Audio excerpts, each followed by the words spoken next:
Welcome back in. We're going to switch gears and jump into the Pirate fan zone and talk to Chip Darden, who's not quite the dean of high school football coaches. You're still 2 years behind Jay Northcutt.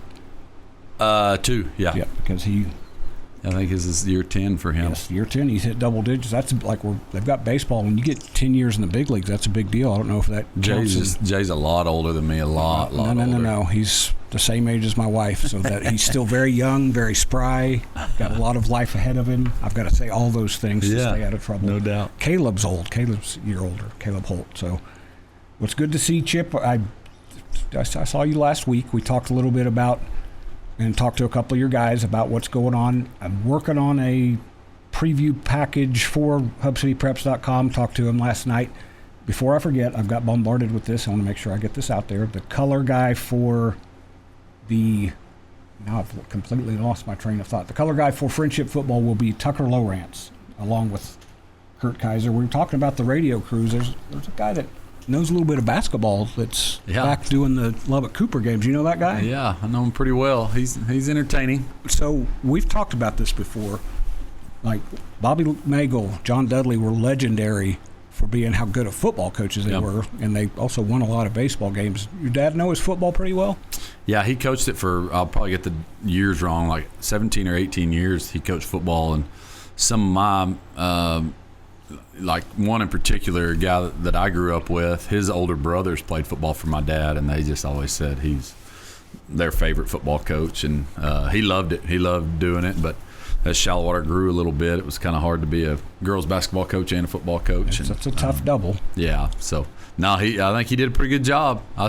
He still gives me tips every now and then. Oh, he gives you tips on air. Yeah. I've been in the booth with him when he talks about your ability to catch the ball and your brother's ability to catch the ball.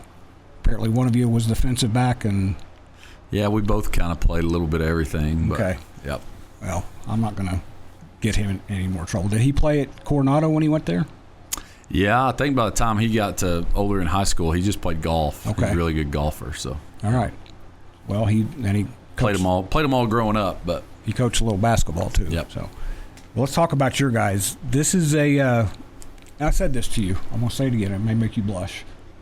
The last 3 years, I think you and your coaches and your guys, Jimmy's and Joe's, are a big deal.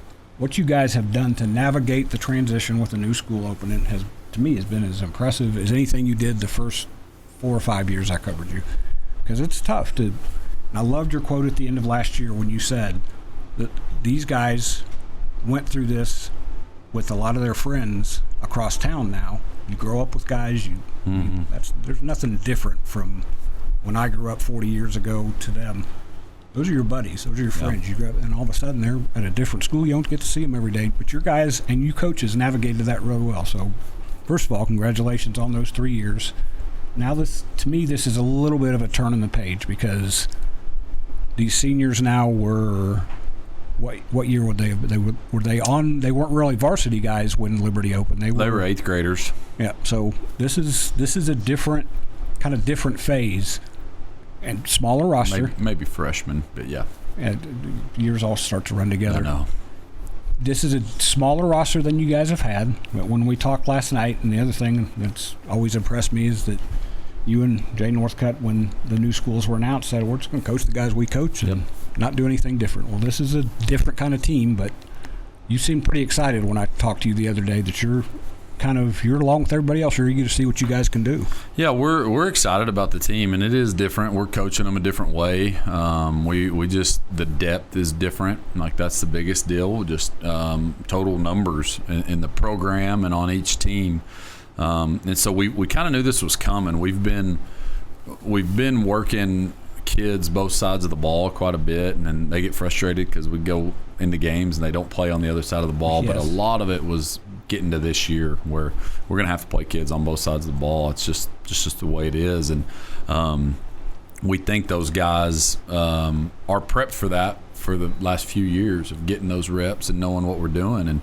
And because you still want to be, I don't know that we're crazy complex, but you can't practice 20 minutes a day on one side of the ball and expect to, playing a team like Friendship, be ready to be ready to defend everything that they're going to throw at you and things like that. So we think the last few years has helped that with the base foundation of what they're going to know. And now that system's kind of in place where we can play kids both ways. But it's a fun group. Like we've told the team, they're probably already tired of hearing it, just how much fun we're having as coaches. The locker room is great. It just seems like one of those teams that's going to always, and, there's going to be adversity, and we've had adversity already, but they just rally around each other, and you hope that continues, because there'll be adversity Friday night. There's going to be things not go our way against a good team, and how do we rally around each other? And I think this group, maybe more than any of the last couple of years, is pretty well connected, so that makes it fun.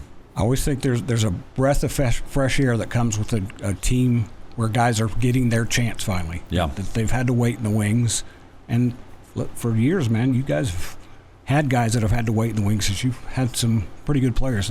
Somebody was mentioning today about being at Kyler Jordan's wedding. He was like, "Wait a minute, Kyler Jordan's old enough to get married." Yeah, I know. It's so. I think it's a good time for you to have that kind of that cleansing palate type thing. Yeah. Your young guys now are like, okay, it's our turn to put this black and red on and see what we can do. Yeah, I think that's it, 100%. And I think our seniors they've known since, and we've known since they were freshmen, that it's a smaller senior class as a whole, and I think they've kind of felt disrespected all the way through. That being a smaller class, well, they're not going to be as good, and they're not going to advance that far, but.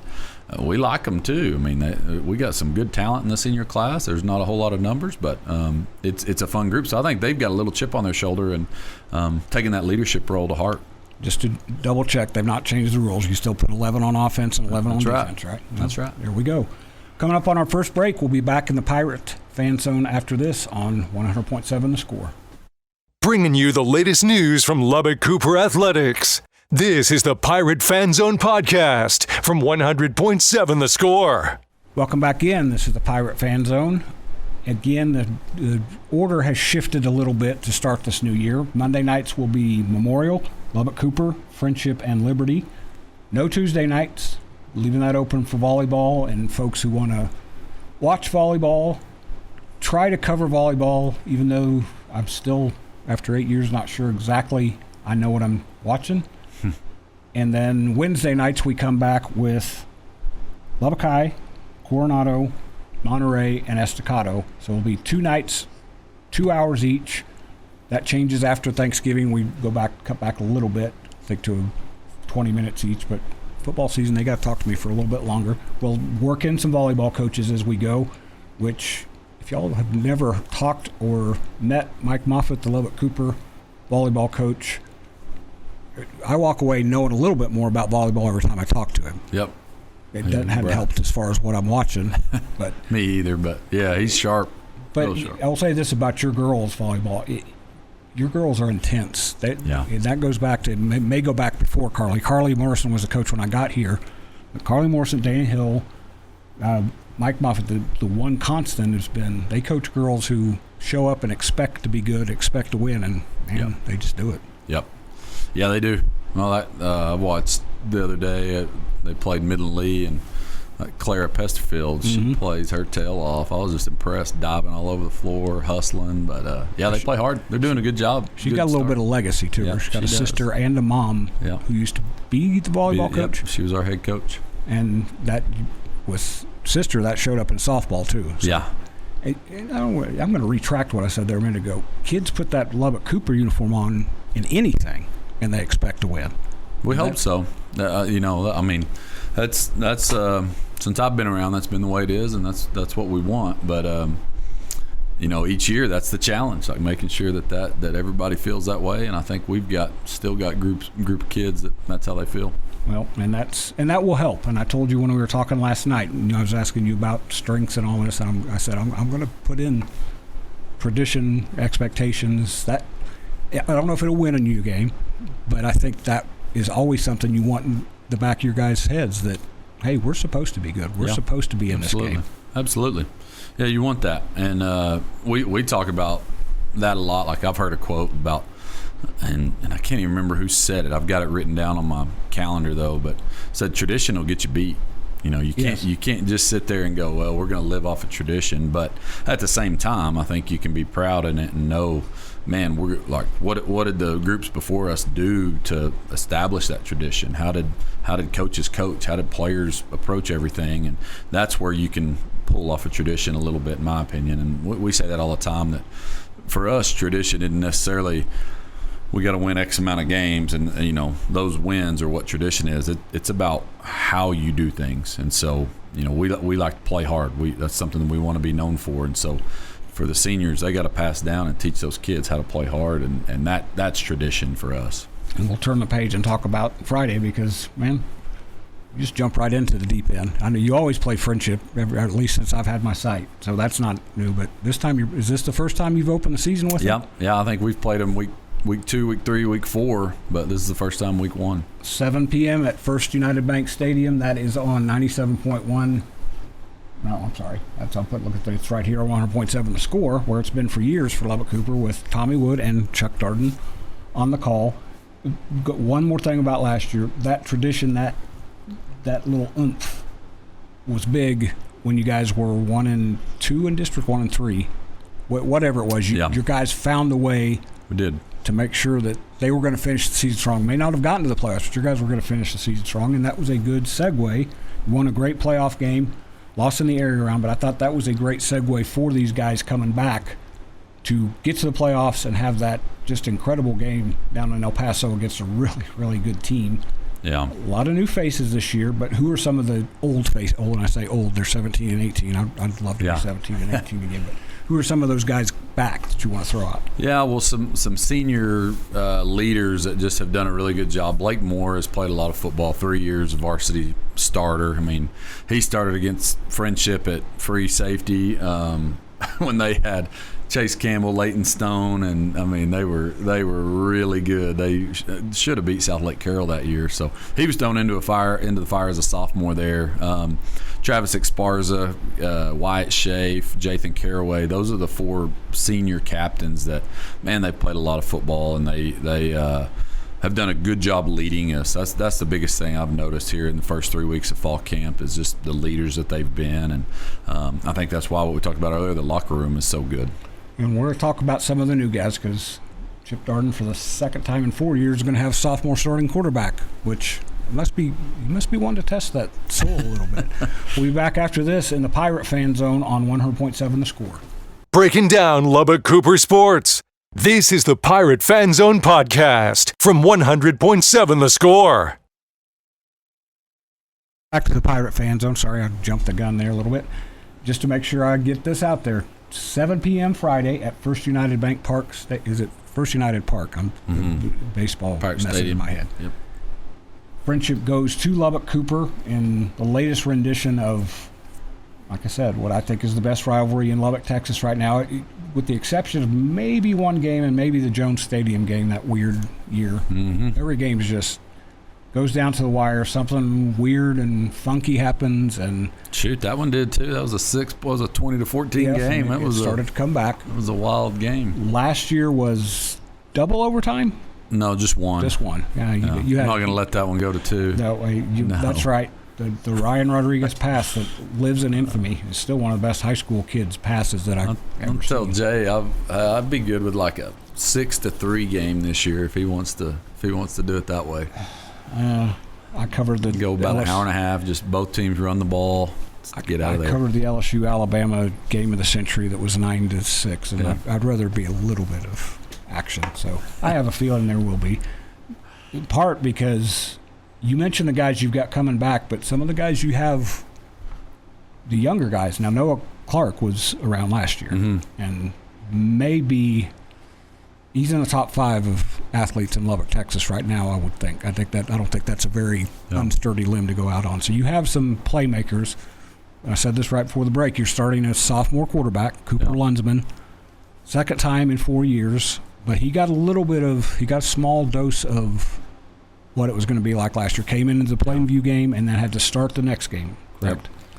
A little bit of experience, but how intrigued are you to see what this young man can do now, stepping in with the keys in his hand? Yeah, it's a little different sophomore because of what you're saying. I mean, he played in district a game and a half a game in 3 quarters, really. He came in after the first play of the second quarter against Plainview and then played the entire game against Legacy. He played against Coronado earlier in non-district, got maybe 2 series. So, yeah, it is different that and actually played Walnut Grove, too. Normally when you got a sophomore like that, like even Ryan, Ryan didn't have any varsity snaps before he got in that role. He was a linebacker as a freshman. He was in quarterback. He did a little bit of both, but so it's a little bit different. There's a little bit of experience there, but yeah, it's a big step for a sophomore. But he's handling it great. And when you've got somebody like you said, like Noah Clark, that man has done everything right. Like you're right about Noah, like being a great athlete, and he is, but. There's nobody that, he texts me every day over the summer. He's texting me right now, Coach, can I get the keys? Can I get an extra lift in? Just he works at it too. So I think he's earned any praise that he gets. And but yeah, and then there's guys to me that have played a lot of football across the board. Keon Brown, he kind of dealt with some injuries last year as a sophomore, but it can be a pretty special player. Broderick Everett and Corbin Guterslaw being linebackers last year that they played a lot of reps.